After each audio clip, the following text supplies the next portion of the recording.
학교에서 유진은 언제나 그림자였다. 쉬는 시간에도 친구들과 어울리기보다 창가에 앉아 조용히 스케치를 하거나 낡은 책을 읽었다. 펜이 사각거리는 소리 책장이 넘어가는 소리만이 그녀의 존재를 알렸다. 점심시간에도 급식실 구석자리에서 혼자 식사했고 그녀의 앞에는 항상 다른 학생들이 남긴 짬밥이 수북했다. 아이들은 그녀를 투명 인간처럼 대하거나 때로는 은근히 괴롭혔다. 그녀의 낡은 옷차림과 항상 조용한 성격은 그들의 비웃음과 따돌림의 대상이 되곤 했다. 어휴, 쟤는 맨날 저렇게 초라하게 다니냐, 냄새나 보여. 수군거리는 목소리가 유진의 귓가를 스쳤지만 그녀는 아무 말 없이 모든 것을 견뎌냈다. 학교를 마치면 그녀는 곧장 편의점 아르바이트를 하러 갔다. 서너 시간 내내 서서 손님들을 응대하고 물건을 정리하는 일은 고되었지만 그녀는 불평하지 않았다. 그녀의 손에는 늘 지워지지 않는 잉크 자국과 편의점 물건을 정리하며 생긴 작은 상처들이 남아 있었다. 밤늦게까지 이어진 아르바이트를 마치고 집으로 돌아오는 길 그녀는 가끔씩 밤하늘의 별을 올려다보곤 했다. 그녀의 삶은 고단했지만 그녀의 눈빛만은 맑고 총명했다. 유진에게는 부모님에게서 물려받은 유일한 유품이 있었다. 바로 낡은 회중시계 목걸이였다.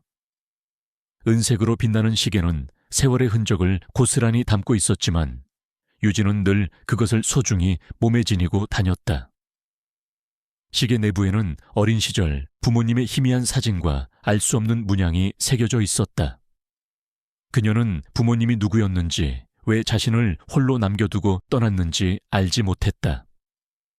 보육원에서 자라며 그녀는 가족에 대한 그리움에 사무쳤지만 낡은 회중시계 목걸이가 그녀에게 남겨진 유일한 가족의 흔적이었다. 때때로 시계를 만지작거리며 알 수 없는 그리움을 느끼곤 했지만 그 문양의 의미나 그 안에 담긴 비밀을 알지 못했다. 어느 날 아르바이트를 마치고 집으로 가던 길에 갑작스러운 폭우가 쏟아졌다. 유진은 급하게 처마 밑으로 몸을 피했지만 멀리서 작은 몸집의 떠돌이 개 한 마리가 비를 맞으며 주저앉아 있는 것을 발견했다. 개는 몸을 덜덜 떨며 힘겹게 낑낑거렸다. 유진은 망설이지 않았다. 그녀는 자신의 낡은 우산을 펼쳐 개에게 씌워주고 남은 편의점 도시락을 개에게 건넸다. 개는 유진의 품에서 안정을 찾았고 유진은 작은 생명에게서 위로를 얻었다. 그녀는 비록 가난하고 외로웠지만 그 누구보다 따뜻하고 순수한 마음을 가진 소녀였다. 유진은 뛰어난 예술적 재능을 가지고 있었다. 특히 그림에 대한 재능은 남달랐다. 그녀는 쉬는 시간마다 아르바이트를 마치고 돌아온 밤마다 낡은 스케치북에 그림을 그렸다. 그녀의 스케치북에는 살아있는 듯한 인물들과 섬세하게 표현된 풍경들이 가득했다. 그녀의 그림은 단순한 취미를 넘어 그녀의 내면을 표현하는 유일한 창구이자 현실의 고통을 잊게 해주는 안식처였다. 그러나 그녀는 자신의 재능을 그 누구에게도 보여주지 않았다. 외로운 유진에게 그림은 그녀만의 비밀스러운 세계였다. 그녀는 자신의 재능이 오히려 자신을 더욱 외롭게 만들까봐 두려워했다. 그녀의 이런 삶은 학교의 여왕벌이라 불리는 오은서와 극명하게 대비되었다. 오은서는 부잣집 딸로 거만하고 오만한 성격을 가졌다. 그녀는 항상 값비싼 명품 옷을 걸치고 다니며 자신의 부를 과시하는 것을 즐겼다. 그녀는 유진을 자신의 그림자처럼 여기며 괴롭혔다. 그녀의 옆에는 늘 그녀의 비위를 맞추는 친구 서현, 서윤과 민지가 붙어 다녔다. 특히 서현은 은서에게 인정받기 위해 유진을 더욱 집요하게 괴롭혔다. 그들은 유진의 낡은 옷차림과 외로운 모습을 비웃으며 그녀를 따돌렸고 유진이 지나갈 때마다 들으라는 듯 큰 소리로 비웃었다. 야, 김유진, 너 맨날 그 옷만 입냐? 빨래 좀 해라. 냄새나 죽겠네. 민지가 코를 막는 신용을 하며 말했다. 그러게, 저런 애가 우리 학교에 있다는 게 창피하다. 진짜 재수없어. 서연이 은서의 비위를 맞추며 낄낄거렸다. 은서는 팔짱을 낀 채 유진을 경멸하듯 내려다보았다. 저런 애는 그냥 없는 사람 취급하는 게 답이야. 괜히 말 섞으면 우리도 수준 떨어져 보여. 유진은 그들의 말을 듣지 못하는 척 고개를 숙이고 지나쳤다. 그녀는 익숙한 듯 감정을 드러내지 않았다. 하지만 그녀의 심장은 아픈 듯 조용히 울고 있었다. 그녀는 매일 밤 아무도 모르게 그림을 그리며 자신의 아픔을 달랬다. 그녀는 알지 못했다. 그녀의 낡은 회중식의 목걸이와 숨겨진 그림 재능이 언젠가 그녀의 삶을 완전히 뒤바꿀 거대한 비밀을 품고 있다는 것을. 그리고 그녀를 괴롭히는 이 모든 굴욕이 언젠가 통쾌한 반전으로 돌아올 것이라는 것을. 그녀의 삶은 폭풍전의 고요함 속에 잠겨 있었다. 학교 게시판에 커다란 포스터가 붙었다. 형형색색의 물감 자국과 화려한 글씨로 뒤덮인 포스터에는 제10회 해솔고등학교 미술 경연대회라는 문구가 선명하게 박혀 있었다.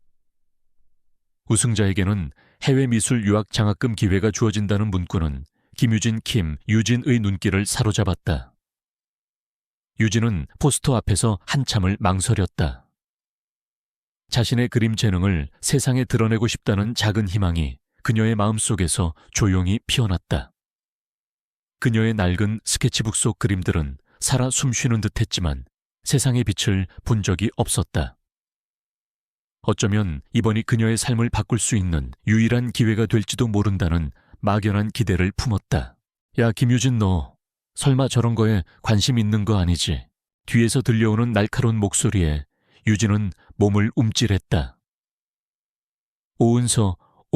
오은선이었다.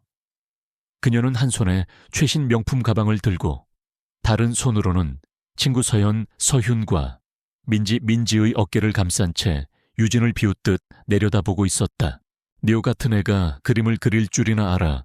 우리 집 화가 선생님이 그러시던데 그림은 재능도 재능이지만 돈이 있어야 하는 거래. 좋은 도구, 좋은 선생님, 좋은 환경. 넌 아무것도 없잖아. 은서의 비웃음 섞인 목소리가 유진의 심장을 후벼 팠다. 그녀의 눈빛에는 유진의 작은 희망마저 짓밟아버리려는 듯한 차가움이 담겨 있었다. 서연과 민지는 은서의 말에 동조하며 낄낄거렸다. 맞아, 유진아. 그림은 역시 돈 있는 애들이나 하는 거지. 넌 그냥 편의점 아르바이트나 열심히 해. 그게 네 본분이야. 유진은 아무 말 없이 고개를 숙였다. 그녀는 반박할 힘도 반박할 이유도 찾을 수 없었다. 그들의 말은 잔인했지만 현실이었다. 하지만 그녀의 마음속에서는 작은 불씨가 꺼지지 않았다. 그래도 해보고 싶어. 미술 경연대회 준비는 밤낮 없이 이어졌다. 유진은 학교 수업이 끝난 후 편의점 아르바이트를 마친 후에도 학교 미술실에 남아 그림을 그렸다. 낡은 붓과 저렴한 물감이었지만 그녀의 손에서 그것들은 마법처럼 빛나는 예술 작품으로 변해갔다. 그녀의 그림은 압도적인 실력을 보여주었다. 단순한 풍경화가 아닌 그림 속에 그녀의 외로움과 고통 그리고 희망이 고스란히 담겨 있었다. 그녀의 유일한 위안이자 친구였던 낡은 회중식의 목걸이는 그녀의 목에서 차가운 감촉을 전하며 그녀의 집중력을 유지시켜 주었다. 회중식의 내부에 알 수 없는 문양은 그녀가 붓질을 할 때마다 희미하게 빛나는 듯했다. 경연대회 출품 마감일 전날 밤 유진은 마지막으로 그림에 손을 댔다. 그녀의 작품은 밤새도록 잠 못 이루며 그려낸 혼신의 역작이었다. 그림 속에는 어둠 속에서 피어나는 한 송이 연꽃이 그려져 있었는데 그 연꽃은 유진 자신의 삶을 상징하는 듯했다. 그림을 완성한 그녀는 깊은 숨을 내쉬었다. 피곤했지만 그녀의 얼굴에는 만족감과 작은 희망이 가득했다. 그녀는 그림을 조심스럽게 마른 이젤에 세워두고 미술실을 나섰다. 내일이면 이 그림이 세상에 공개될 것이었다. 다음 날 아침 등교하던 은서는 미술실 복도에 세워진 유진의 그림을 우연히 발견했다. 그녀는 그림 앞에서 발걸음을 멈췄다. 그림은 은서의 예상을 훨씬 뛰어넘는 압도적인 실력을 보여주고 있었다. 섬세한 묘사, 강렬한 색채, 그리고 그림 속에서 뿜어져 나오는 묘한 기운은 은서의 마음을 뒤흔들었다. 질투심이 그녀의 심장을 갉아먹기 시작했다. 유진 같은 투명 인간이 감히 자신보다 뛰어난 그림을 그렸다는 사실이 그녀의 자존심을 심하게 건드렸다. 말도 안 돼. 김유진 주제에 이런 그림을 그렸다고. 이건 반칙이야. 은서는 분노의 치를 떨었다. 은서는 곧바로 서현과 민지를 불러 모았다. 너희 김유진 그림 봤어. 당장 가서 그 그림 치워버려. 박살을 내든 없애버리든 내 눈앞에서 사라지게 해. 서현은 은서에게 인정받기 위해 눈을 번뜩였다. 알겠어, 은서야. 걱정 마. 깨끗하게 처리할게. 서현은 민지와 함께 미술실로 향했다. 그들은 유진의 그림을 거칠게 떼어내고 바닥에 내동댕이 쳤다. 물감은 번지고 캔버스는 찢겼다. 그들은 만족스러운 미소를 지으며 미술실을 나섰다. 등교한 유진은 자신의 그림이 사라진 것을 알고 미술실로 달려갔다. 찢겨진 캔버스와 엉망이 된 물감 자국이 그녀의 눈에 들어왔다. 그녀는 주저앉아 찢겨진 그림 조각들을 끌어안았다. 그녀의 꿈이 산산조각 난 것처럼 느껴졌다. 절망감과 함께 설명할 수 없는 분노가 그녀의 마음속에서 끌어올랐다. 그녀는 더 이상 숨지 않을 것이었다. 더 이상 당하고만 있지 않을 것이었다. 이 사건은 유진이 자신의 숨겨진 재능과 신분을 드러내야만 하는 결정적인 계기가 되었다. 그녀의 눈빛은 더 이상 투명하지 않았다. 그 속에는 강렬한 투지와 결의가 타올랐다. 그녀의 복수는 이제 시작될 것이었다. 찢겨진 그림 조각들이 김유진 유진의 손에서 힘없이 흩어졌다. 그녀의 눈은 빨갛게 충혈되어 있었고 입술은 꾹 다물려 있었다. 고통, 절망, 그리고 억누를 수 없는 분노가 그녀의 심장을 갉아먹었다. 그녀는 그 자리에 주저앉아 한참을 흐느꼈다. 이 그림은 단순한 작품이 아니었다. 그녀의 유일한 안식처였고 그녀의 삶의 작은 희망이었다. 그들은 그녀의 모든 것을 짓밟았다. 하지만 유진은 마냥 주저앉아 있을 수만은 없었다. 그녀의 마음속에는 복수를 향한 강렬한 불씨가 타올랐다. 그녀는 더 이상 숨지 않을 것이었다. 더 이상 당하고만 있지 않을 것이었다. 낡은 회중식의 목걸이를 꽉 쥐었다. 차가운 금속의 감촉이 그녀의 손바닥에 선명하게 느껴졌다. 시계 속 알 수 없는 문양이 그녀의 뇌리에서 점차 선명해지는 듯했다. 그녀의 부모님이 남긴 유일한 유품. 어쩌면 이 안에 그녀를 도울 단서가 있을지도 모른다는 막연한 예감이 그녀의 머릿속을 스쳤다. 유진은 찢겨진 그림을 수습하고 학교 옥상으로 향했다. 차가운 바람이 그녀의 머리카락을 스쳐 지나갔지만 그녀는 개의치 않았다. 그녀는 스케치북을 펼치고 다시 그림을 그리기 시작했다. 이번에는 연꽃이 아닌 잿더미 속에서 솟아오르는 불꽃을 그렸다. 그녀의 분노와 결의가 붓끝에 실렸다. 그림은 격정적이고 강렬했다. 그때 옥상 문이 열리는 소리가 들렸다. 유진은 화들짝 놀라 스케치북을 닫으려 했지만 이미 늦었다. 학교 미술교사이자 유진의 재능을 알아본 강 선생, 미스터 캉이 옥상으로 올라와 유진의 스케치북을 보게 된 것이다. 강 선생은 유진의 조용한 성격과 낡은 옷차림 때문에 그녀에게 큰 관심을 두지 않았었다. 하지만 그는 미술에 대한 남다른 열정을 가진 학생들을 귀신같이 알아차리는 능력이 있었다. 그는 며칠 전부터 유진이 미술실에 늦게까지 남아 그림을 그리는 것을 우연히 보고 그녀에게 알 수 없는 아우라를 느꼈다. 유진의 그림을 발견한 은서와 서현 민지가 미술실을 드나드는 것을 보고 무언가 불길한 낌새를 눈치챈 그는 유진을 찾으러 나섰던 것이다. 강 선생의 눈은 유진의 스케치북에 고정되었다. 그의 눈빛은 놀라움과 감탄으로 가득 찼다. 유진아, 이 그림들이 네가 그린 거니? 유진은 고개를 숙인 채 아무 말도 하지 않았다. 그녀의 그림 실력이 드러나는 것이 두려웠다. 이건 믿을 수 없어. 이런 재능을 숨기고 있었다니 왜 이제야 말했니? 너는 천재야. 당장 미술 경연 대회에 다시 참가해야 해. 아직 기회는 남아있어. 강 선생은 흥분하여 유진의 손을 잡았다. 그의 눈빛에는 진심 어린 격려와 함께 유진의 숨겨진 재능을 세상에 알리고 싶은 열망이 담겨 있었다. 유진은 강 선생의 진심 어린 격려에 마음이 흔들렸다. 그녀의 그림을 알아봐주는 사람이 있다는 사실에 가슴 한구석이 따뜻해지는 것을 느꼈다. 그녀는 고개를 들어 강 선생의 눈을 바라보았다. 제 그림은 도난당했어요. 산산조각 났어요. 그녀의 목소리는 힘없이 떨렸다. 강 선생은 유진의 이야기에 분노했다. 그는 즉시 교장실로 달려가 이 사실을 알리고 미술 경연대회에 유진이 다시 참가할 수 있도록 강력히 요청했다. 그의 끈질긴 설득 끝에 교장은 유진에게 마지막 기회를 주기로 했다. 한편 오은서는 유진이 다시 그림을 그리기 시작했다는 소식을 듣고 불안감을 느꼈다.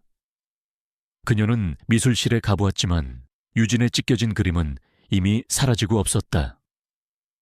젠장 김유진 그년이 또 무슨 꿍꿍이를 부리는 거야. 감히 나를 거스르려고 해. 이번엔 아예 매장시켜버릴 거야. 은서는 서연과 민지를 불러 모아 새로운 계획을 세웠다. 그녀는 미술 경연 대회에서 유진을 공개적으로 망신 줄 계획을 세웠다. 교내 방송반을 조작해서 김유진의 작품 설명 시간에 그녀를 비웃는 영상을 내보낼 거야. 그리고 그녀의 낡은 고시원방, 초라한 옷차림, 편의점 아르바이트, 모든 개인적인 정보를 폭로할 거야. 세상 사람들이 다 알게 해야 해. 그래야 감히 나한테 덤빌 생각을 못하지. 은서의 눈빛은 섬뜩하게 빛났다. 그녀는 자신의 계획이 완벽하다고 확신했다. 근데 은서야, 만약 김유진이 진짜 재능이 있으면 어떡해? 강 선생도 김유진 편을 드는 것 같던데. 서현이 불안한 목소리로 물었다. 은서는 서현의 뺨을 세게 때렸다. 닥쳐. 김유진 같은 천박한 년이 감히 나보다 잘난 그림을 그릴 리 없어. 설령 그렇다 해도 내가 그 그림을 세상에 내보낼 리 없잖아. 그녀는 자신의 질투심과 열등감을 숨기기 위해 더욱 잔인하게 유진을 짓밟으려 했다. 유진은 은서의 계략으로 인해 궁지에 몰렸다. 그녀의 외롭고 가난한 삶이 만천해 드러날 위기에 처했다. 하지만 그녀는 오히려 이를 기회로 삼아 자신의 숨겨진 신분을 공개할 계획을 세웠다. 그녀는 낡은 회중식의 목걸이를 꽉 쥐고 과거의 기억을 더듬었다. 그녀의 부모님이 남긴 유일한 단서. 시계 속 문양이 그녀의 뇌리에서 점차 선명해졌다. 그녀는 어릴 적 부모님이 어떤 큰 회사에 소속되어 있었고 그 회사에는 특별한 상징 문양이 있었다는 사실을 어렴풋이 기억해냈다. 그리고 그 문양이 이 회중시계 안에 새겨져 있다는 것을. 그녀는 부모님이 자신에게 남긴 이 회중시계가 단순한 유품이 아니라 그녀의 정체성을 증명하는 중요한 단서임을 직감했다. 유진은 밤새도록 회중시계 목걸이를 들여다보았다. 그녀의 손가락은 시계 내부의 문양을 따라 움직였다. 그때 문양이 새겨진 부분을 누르자 시계의 뒷면이 딸깍 소리를 내며 열렸다. 그 안에는 아주 작은 마이크로칩이 숨겨져 있었다. 유진은 놀라움과 함께 알 수 없는 예감에 사로잡혔다. 이 작은 칩 안에 그녀의 모든 비밀이 담겨 있을지도 몰랐다. 그녀는 태블릿에 칩을 연결했고 화면 가득 다이아몬드 그룹이라는 로고와 함께 그녀의 부모님 이름 그리고 그녀의 출생 증명서가 나타났다. 김유진은 다이아몬드 그룹의 유일한 상속녀였다. 그녀는 충격에 휩싸였다. 자신은 한낱 보육권 출신 고아인 줄 알았는데 사실은 대한민국에서 손꼽히는 대기업의 상속녀였다니. 그녀의 눈에서는 뜨거운 눈물이 흘러내렸다. 부모님이 살아계실 때 그들이 자신에게 이 회중시계를 물려주며 이 시계는 너의 진짜 힘을 보여줄 거야. 언젠가 네가 가장 힘들 때 이 시계가 너를 지켜줄 거야 라고 말했던 목소리가 귓가에 울리는 듯했다. 유진은 이제 더 이상 약하고 나약한 소녀가 아니었다. 그녀는 자신의 정체성을 되찾았고 자신을 짓밟으려 했던 자들에게 통쾌한 복수를 할 준비를 마쳤다. 그녀의 눈빛은 차갑게 빛났다. 다가오는 미술 경연 대회는 더 이상 단순한 대회가 아니었다. 그것은 그녀의 숨겨진 신분이 드러나는 무대이자 그녀의 진정한 힘을 보여주는 전쟁터가 될 것이었다. 미술 경연 대회 당일 학교 강당은 학생들과 교사들 그리고 학부모들로 발디딜 틈이 없었다. 웅장한 강당의 중앙 무대에는 조명이 환하게 비추고 있었고 그곳은 오늘 밤 김유진 유진에게 최후의 격전지이자 새로운 시작의 무대가 될 것이었다. 오은서는 친구 서현과 민지를 대동하고 맨 앞자리에 앉아 있었다. 그녀의 얼굴에는 승리의 확신과 함께 유진을 향한 비웃음이 가득했다. 은서는 유진이 공개적으로 망신당하는 모습을 상상하며 콧방귀를 뀌었다. 이봐 서현아, 김유진 저거 봐. 얼마나 초라해 보이는지. 내가 제대로 밟아줄 테니까 구경이나 해. 은서가 속삭였다. 그녀는 유진이 무대에 오르자마자 자신이 준비한 계획을 실행할 생각에 입꼬리를 올렸다. 무대 뒤편에서 강 선생 미스터 캉은 긴장한 유진의 어깨를 토닥였다. 유진아, 긴장하지 마. 내 그림은 정말 아름다워. 넌 최고의 재능을 가지고 있어. 네 그림을 세상에 보여줘. 자신감을 가져. 그의 목소리는 진심 어린 응원으로 가득했지만 유진은 극도의 긴장감과 압박감에 시달렸다. 그녀의 손은 차갑게 식어 있었다. 이 대회는 그녀에게 단순한 그림 대회가 아니었다. 그녀의 삶과 존재를 증명해야 하는 마지막 기회였다. 그녀는 주머니 속 낡은 회중시계 목걸이를 꽉 쥐었다. 차가운 금속의 감촉이 그녀의 손바닥에 선명하게 느껴졌다. 시계 속 다이아몬드 그룹의 문양이 그녀의 마음속에서 힘을 불어넣는 듯했다. 드디어 유진의 차례가 되었다. 그녀는 심호흡을 하고 무대 중앙으로 걸어 나갔다. 그녀의 낡은 옷차림은 화려한 무대 조명 아래 더욱 초라해 보였고 학생들 사이에서는 웅성거림이 퍼져나갔다. 유진은 자신의 그림 앞에 섰다. 그녀의 그림은 찢겨진 캔버스를 겨우 이어붙인 상태였지만 그 속에는 이전보다 더욱 강렬하고 생동감 넘치는 연꽃이 그려져 있었다. 어둠 속에서 피어나는 연꽃은 유진 자신의 삶을 상징하는 듯했다. 유진이 마이크를 잡고 떨리는 목소리로 그림 설명을 시작하려는 순간 강당의 대형 스크린이 갑자기 바뀌었다. 은서가 교내 방송반을 조작하여 미리 준비한 영상이 재생된 것이다. 영상에는 유진의 낡은 고시원방 곰팡이가 피어있는 벽 초라한 옷까지, 그리고 그녀가 편의점에서 고된 아르바이트를 하는 모습이 적나라하게 담겨 있었다. 비좁은 방에서 컵라면으로 끼니를 때우는 모습, 손에 박힌 굳은 살 피곤에 절어있는 얼굴. 영상은 유진의 가장 어둡고 외로운 모습을 그대로 보여주었다. 강당하는 순식간에 술렁거렸다. 여기저기서 낄낄거리는 비웃음 소리가 터져나왔다. 뭐야, 쟤 진짜 고아였어. 편의점에서 일하는 애가 그림을 웃기네. 오은서는 팔짱을 끼고 유진을 비웃었다.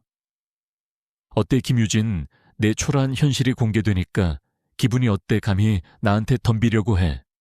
내 주제를 알아야지. 그녀는 유진의 목에 걸린 회중식의 목걸이를 보고 비웃으며 소리쳤다. 야, 김유진, 그딴 짝퉁 시계로 명품인 척 하지 마. 누가 보면 진짜 상속녀인 줄 알겠네. 웃기고 자빠졌네. 은서의 목소리는 강당 전체에 울려 퍼졌다. 서현과 민지 역시 유진을 비웃으며 손가락질했다. 유진은 얼굴이 붉어졌지만 그녀는 눈을 감고 심호흡을 했다. 그녀는 더 이상 숨지 않기로 결심했다.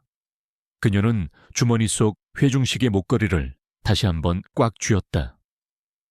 그 순간 시계 속 다이아몬드 그룹의 문양이 그녀의 손 안에서 희미하게 빛나기 시작했다.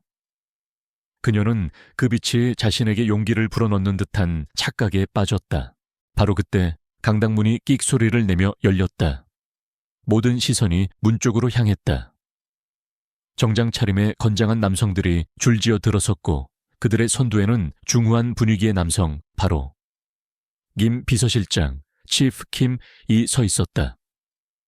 그는 유진의 부모님이 운영했던 다이아몬드 그룹의 비서실장이자 유진의 가족을 잃은 후 그녀의 신분을 보호해왔던 인물이었다. 그는 유진의 외로운 생활을 알고 있었지만 그녀가 스스로 자신의 길을 찾기를 바라며 묵묵히 지켜보고 있었다. 김 비서실장은 유진이 미술대회에 참가한다는 소식을 듣고 혹시 모를 상황에 대비하여 그녀를 응원하기 위해 방문한 것이었다. 김 비서실장의 등장은 강당 안의 모든 이들을 얼어붙게 만들었다. 그의 위압적인 존재감은 강당 전체를 압도했다. 오은서는 김 비서실장의 등장에 당황했지만 그의 존재를 알지 못했다. 그녀는 그저 자신을 방해하는 낯선 어른들의 등장에 불쾌한 표정을 지을 뿐이었다. 그녀는 여전히 김유진을 짓밟을 생각에 사로잡혀 있었다. 김 비서실장은 차분하게 강당 중앙으로 걸어 나갔다. 그의 시선은 오직 유진에게 고정되어 있었다. 그는 유진에게 다가가 마이크를 넘겨받았다. 강당 안에는 김 비서실장의 낮고 엄숙한 목소리만이 울려 퍼졌다. 여러분 잠시 주목해 주십시오. 그의 목소리에는 단호함이 담겨 있었다. 저는 다이아몬드 그룹의 김 비서실장입니다. 그리고 이 김유진 학생은, 그의 말은 강당 안의 모든 이들을 충격에 빠뜨릴 예고편과도 같았다. 유진의 심장은 빠르게 뛰었고 그녀의 눈빛은 확신으로 빛났다. 드디어 모든 진실이 밝혀질 순간이 다가오고 있었다. 강당은 숨막히는 정적에 휩싸였다. 수백 명의 학생 교사 그리고 학부모들의 시선은 무대 중앙에 선 김 비서실장, 치프 킴과 김유진 김유진에게 고정되었다. 오은서. 와, 그녀의 친구 서현, 서윤 민지의 얼굴은 경악과 공포로 물들었다. 그들의 완벽하다고 믿었던 음모가 한순간에 무너지는 찰나였다. 김 비서실장은 마이크를 잡고 단호하고 또렷한 목소리로 선언했다. 여러분 잠시 주목해 주십시오. 저는 다이아몬드 그룹의 김 비서실장입니다. 그리고 이 김유진 학생은 저희 다이아몬드 그룹의 유일한 상속녀입니다. 그의 말이 끝나자마자 강당은 순식간에 거대한 파도처럼 술렁였다. 수근수근거리는 소리와 함께 여기저기서 놀라움과 혼란의 탄성이 터져 나왔다. 학생들은 믿을 수 없다는 듯 서로의 얼굴을 바라보았고 교사들은 당황한 표정을 감추지 못했다. 오은서는 충격에 입을 다물지 못하고 무대에 주저앉을 듯 비틀거렸다. 그녀의 오만함과 거짓말은 만천에 드러날 위기에 처했다. 김 비서실장은 잠시 침묵하여 사람들의 반응을 지켜본 후 다시 마이크를 잡았다. 그의 목소리는 차분했지만 그 속에는 단호한 의지가 담겨 있었다. 김유진 양의 부모님께서는 15년 전 비행기 사고로 세상을 떠나셨습니다. 당시 어린 유진 양의 신변 보호와 그룹의 안정을 위해 저희는 유진 양의 신분을 외부에 철저히 숨겨왔습니다. 그녀는 부모님의 유언에 따라 평범한 삶을 살며 세상의 이치를 깨닫기를 원하셨기에 저희는 보육원에서 그녀를 보살피도록 했습니다. 그리고 오늘 김유진 양이 스스로 자신의 정체성을 드러내려 합니다. 김 비서실장은 유진에게 시선을 주며 살짝 고개를 끄덕였다. 유진은 숨을 크게 들이쉬었다. 그녀는 더 이상 숨지 않을 것이었다. 그녀의 손에 들린 낡은 회중식의 목걸이가 그녀의 손바닥에서 뜨겁게 달아오르는 듯했다. 그녀는 그제야 그 안에 담긴 진짜 의미를 깨달았다. 시계 내부의 다이아몬드 그룹의 문양이 마치 살아있는 것처럼 빛나기 시작했다. 저는 김유진입니다. 유진의 목소리는 처음에는 떨렸지만 곧 강당 전체를 울리는 단호한 음성으로 바뀌었다. 저는 제가 가진 모든 것을 걸고 이 자리에 섰습니다. 그리고 제 그림은 오은서 학생과 그녀의 친구들에 의해 도난당하고 파손되었습니다. 강당은 다시 한번 술렁거렸다.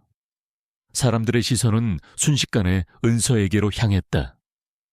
은서는 얼굴이 새파랗게 질려 고개를 숙였다. 그때 김 비서실장은 준비해온 태블릿을 꺼내 스크린에 연결했다. 화면에는 미술실의 CCTV 영상이 재생되었다. 영상 속에는 오은서의 지시를 받은 서현과 민지가 유진의 그림을 거칠게 떼어내고 바닥에 내동댕이 쳐 찢는 모습이 고스란히 담겨 있었다. 물감이 번지고 캔버스가 찢기는 모습이 생생하게 보였다. 이어서 은서가 유진의 낡은 옷차림과 회중식의 목걸이를 조롱하며 비웃는 음성 파일이 재생되었다. 저런 짝퉁시계로 명품인 척 하지마. 모든 증거가 낱낱이 공개되자 강당 안은 경악과 분노로 들끓었다. 학생들은 은서를 향해 야유를 퍼붓기 시작했다. 오은서가 그랬다고? 말도 안 돼. 진짜 실망이다. 어떻게 친구 그림을 훔치고 파괴할 수가 있어. 오은서는 자신의 귀를 막고 비명을 질렀다. 아니야, 저건 거짓말이야. 조작된 거야. 그녀는 발버둥 쳤지만 이미 그녀의 모든 악행은 세상에 드러났다.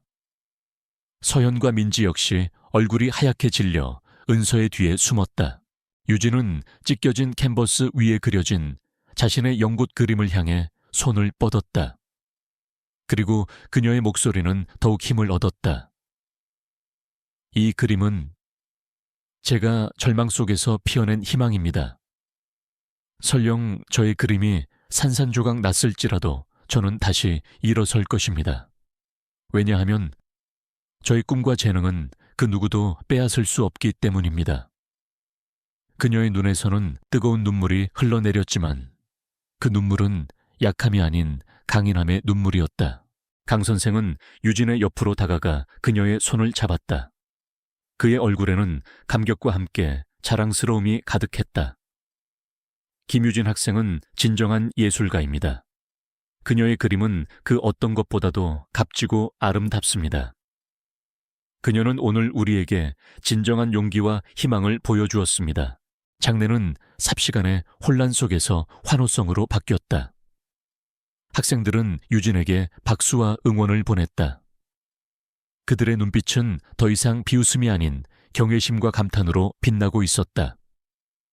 유진을 비웃었던 아이들의 얼굴에는 후회와 함께 감동이 뒤섞여 있었다. 그녀의 승리는 단순한 미술, 경연대회의 승리가 아니었다. 그것은 숨겨진 영웅의 복수이자 진실의 승리였다. 이 순간 유진은 더 이상 투명 인간이 아니었다. 그녀는 수많은 카메라 플래시와 환호성 속에서도 오직 자신의 그림만을 바라보았다. 낡은 회중식의 목걸이가 그녀의 목에서 환하게 빛나고 있었다. 그 빛은 그녀의 과거의 아픔을 치유하고 새로운 미래를 향한 희망을 선포하는 듯했다. 그녀의 삶은 이제 시작이었다. 학교 강당을 뒤덮었던 충격과 환호는 점차 가라앉았지만 김유진의 삶에는 거대한 변화의 물결이 일기 시작했다. 그녀를 억압하던 그림자는 걷히고 새로운 빛이 드리워졌다.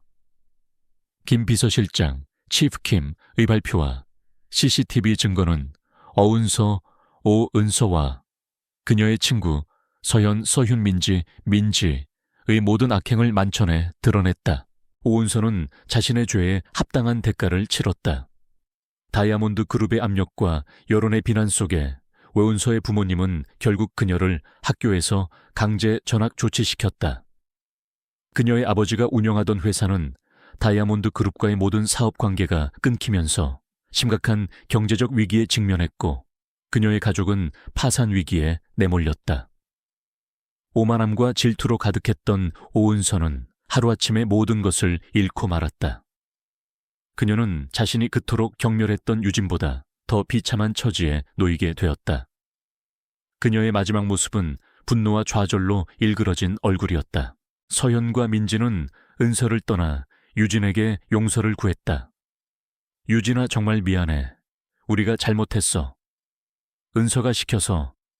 그들의 목소리는 후회로 가득했지만 유진은 그들의 진심을 믿지 않았다. 그녀는 그저 조용히 고개를 끄덕일 뿐이었다. 그들의 행동은 비겁했고 유진은 그들에게서 진정한 반성을 찾을 수 없었다. 그들은 자신들의 이익을 위해 은서에게 붙었다가 이제는 유진의 그림자에 숨으려 하는 듯 보였다. 유진은 더 이상 낡은 옷을 입지 않았다. 김 비서실장이 준비해준 새 옷은 그녀에게 편안함과 동시에 새로운 정체성을 부여했다. 그녀는 당당한 모습으로 학교에 나타났다. 더 이상 구석에서 혼자 식사하지도 조용히 스케치를 하지도 않았다. 그녀는 이제 다이아몬드 그룹의 유일한 상속녀이자 뛰어난 예술적 재능을 가진 당당한 학생이었다. 학생들은 그녀를 더 이상 투명 인간이라 부르지 않았다. 그들은 유진의 주변을 맴돌며 그녀의 새로운 삶에 대한 궁금증과 경외심을 드러냈다. 유진은 김 비서실장과 함께 다이아몬드 그룹 산하에 새로운 미술재단을 설립했다. 그녀는 이 재단을 통해 자신처럼 어려운 환경 속에서도 재능을 꽃피우지 못하는 불우한 예술 영재들을 돕는 데 앞장섰다. 그녀는 자신의 경험을 바탕으로 진정한 예술은 부와 명예가 아닌 순수한 열정과 재능에서 나온다는 것을 세상에 보여주고 싶었다. 강 선생, 미스터 캉은 유진의 가장 든든한 조력자이자 멘토가 되었다. 그는 유진의 미술재단 운영을 돕고 그녀의 예술 활동을 전폭적으로 지원했다. 그는 유진의 그림이 단순한 아름다움을 넘어 치유와 희망을 담고 있음을 누구보다 잘 알고 있었다. 유진아, 내 그림은 정말 사람의 마음을 움직이는 힘이 있어. 네 재능을 세상에 더 많이 보여줘야 해. 강 선생의 격려 속에서 유진은 더욱 깊이 예술에 몰두했다. 유진은 이제 과거의 상처를 치유하고 진정한 자신을 찾아 평온을 얻었다. 그녀는 더 이상 외롭지 않았다.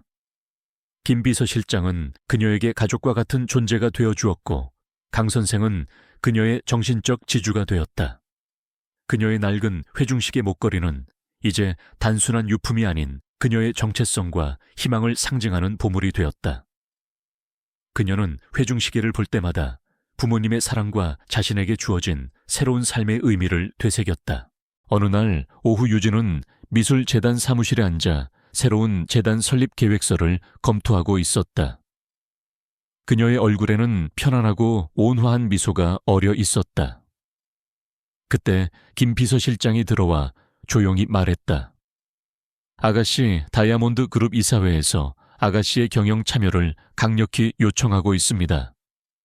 그리고 아가씨가 설립한 미술재단을 그룹의 핵심 사업으로 육성하겠다고 합니다.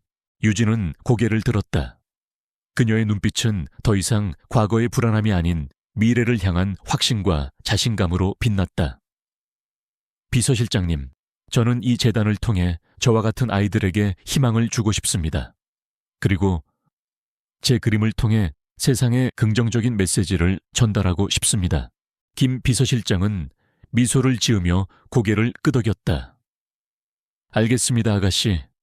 저희 그룹은 아가씨의 뜻을 전적으로 지지할 것입니다.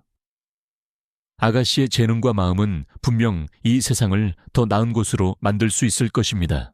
유진은 창밖으로 펼쳐진 푸른 하늘을 올려다보았다. 그녀의 삶은 이제 새로운 국면을 맞이하고 있었다. 그녀는 더 이상 숨을 필요가 없었고 자신을 증명할 필요도 없었다. 그녀는 이미 자신의 존재 가치를 증명했고 세상은 그녀를 인정했다. 그녀는 자신이 가진 모든 것을 활용하여 세상에 선한 영향력을 미치기로 결심했다. 그녀의 이야기는 이제 진정한 평화와 성장을 향해 나아가고 있었다. 수년의 시간이 흘러 김유진 유진은 단순한 신데렐라 이야기를 넘어선 진정한 치유와 변화의 상징이 되었다. 그녀는 다이아몬드 그룹의 회장으로 취임하여 기업을 성공적으로 이끌었을 뿐만 아니라 자신의 이름을 딴 유진 예술재단 하트를 통해 전 세계 예술 영재들을 지원하는 데 앞장섰다. 그녀가 개발한 혁신적인 교육 프로그램과 지원 시스템은 수많은 아이들에게 꿈을 심어주었고 유진예술재단은 단순한 후원 기관을 넘어 예술교육의 새로운 지평을 열었다는 평가를 받았다. 유진은 기업의 사회적 책임을 누구보다 중요하게 생각했다. 그녀는 자신의 이름, 유진에서 착안한 유진예술재단을 통해 전 세계 희귀 난치병 아동들을 돕고 의료 사각지대에 놓인 지역에 희망, 학교노와 치유센터를 건립하는 데 앞장섰다. 그녀는 바쁜 일정 속에서도 직접 현장을 찾아 아이들과 노인들을 만나며 따뜻한 위로와 희망을 전했다. 그녀의 이야기는 전 세계 언론에 보도되며 수많은 이들에게 영감을 주었고 재단에 대한 후원과 지지는 끊이지 않았다. 그녀는 이제 더 이상 어둠 속에 숨어 지내던 과거의 자신을 찾아볼 수 없는 세상에 선한 영향력을 미치는 빛나는 존재가 되었다. 그녀의 곁에는 언제나 든든한 조력자이자 동반자인 강 선생, 미스터 캉이 있었다. 강 선생은 이제 유진예술재단의 총괄 이사로서 유진의 비전을 현실로 만드는 데 큰 역할을 했다. 그의 따뜻한 격려와 지지는 유진이 어떤 어려움 속에서도 흔들리지 않게 하는 단단한 뿌리가 되어주었다. 그는 유진의 그림이 단순한 아름다움을 넘어 치유와 희망을 담고 있음을 누구보다 잘 알고 있었다. 어느 화창한 봄날 오후 유진예술재단이 새로 건립한 아한 희망미술 학교스쿨의 개원식이 열렸다. 이곳은 과거 유진이 아르바이트를 했던 편의점 자리에 세워진 가난한 아이들을 위한 보금자리이자 미술교육의 장이었다. 유진은 연단에 서서 감격에 찬 목소리로 축사를 시작했다.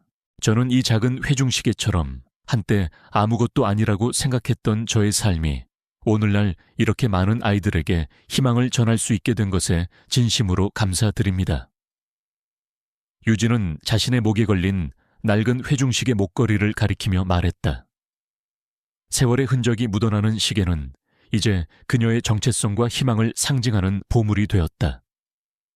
이 시계는 저에게 부모님의 사랑과 저의 정체성을 일깨워 주었습니다. 저는 이 시계처럼 그리고 제 그림처럼 어떤 어려움 속에서도 희망을 잃지 않고 빛나는 존재가 될 것입니다. 축사를 마친 후 유진은 강 선생과 함께 연단에 섰다.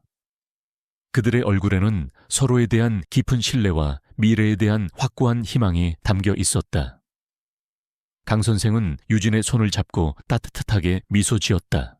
그때 김 비서실장 치프 킴이 유진에게 다가와 조용히 보고서를 건넸다. 회장님 오은서와 서현 서훈 민지 소식입니다. 오은서는 현재 작은 봉사단체에서 조용히 활동하며 과거의 잘못을 속죄하고 있다고 합니다. 서현과 민지 역시 각자의 삶에서 봉사활동을 통해 반성하고 있습니다. 유진은 보고서를 읽으며 옅은 미소를 지었다.